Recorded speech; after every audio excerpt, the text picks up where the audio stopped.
குழந்தைகளை கொலை செய்துவிட்டு தம்பதி தற்கொலை செய்து கொண்ட வழக்கில் 2 பெண்கள் உட்பட 4 பேர் கைது செய்யப்பட்டு சிறையில் அடைக்கப்பட்டனர். கோபி அருகே உள்ள சிறுவலூர் மீன்கிணறு பகுதியைச் சேர்ந்தவர் தனசேகர், பாலாமணி தம்பதியர். இவர்களுக்கு 10 வயதில் வந்தனா என்ற மகளும் 7 வயதில் மோனிஸ் என்ற மகனும் உள்ளனர்.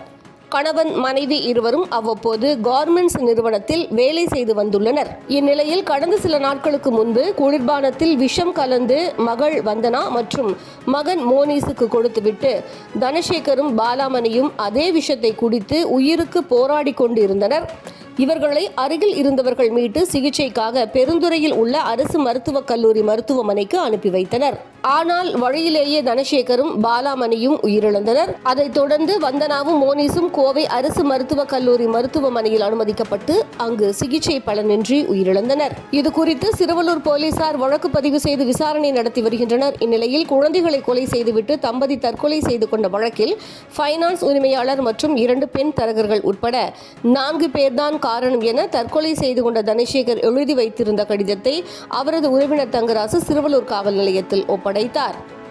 அந்த கடிதத்தில் குறிப்பிடப்பட்டிருந்த சிறுவலூர் பதிப்பாளையம் பவளக்கொடி நகரைச் சேர்ந்த முருகேசன் மகன் சேது என்கிற கோபிசங்கர், பதிப்பாளையத்தைச் சேர்ந்த மாணிக்கம் மகன் நாராயணசாமி, தனசேகர் மனைவி வெண்ணிலா, பவளக்கொடி நகரைச் சேர்ந்த சண்முகம் மனைவி சுமதி ஆகியோரை போலீசார் கைது செய்து விசாரணை நடத்தினர்.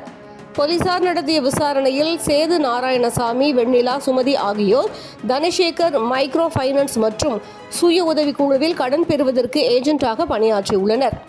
கடன் வாங்கி கொடுத்த பணத்திற்கு கமிஷனாக பெரும் தொகையை 4 பேரும் பெற்றுக்கொண்டு உள்ளனர். கடன் தொகையை திரும்ப செலுத்துமாறு சேது, நாராயணசாமி, சுமதி மற்றும் வெண்ணிலா ஆகியோர் தனசேகருக்கு நெருக்கடி கொடுத்து வந்துள்ளனர். கடனை திரும்ப செலுத்த முடியாத நிலையில் குழந்தைகளை கொன்றுவிட்டு தற்கொலை செய்து கொள்ள 4 பேரும் தான் காரணம் என கடிதத்தில் எழுதி வைத்துவிட்டு தற்கொலை செய்து கொண்டுள்ளது தெரியவந்தது. அதைத் தொடர்ந்து சேது, நாராயணசாமி, வெண்ணிலா, சுமதி ஆகியோரை கைது செய்த சிறுவலூர் போலீசார் 4 பேரையும் நீதிமன்றத்தில் ஆஜர்படுத்தி சிறையில் அடைத்தனர்.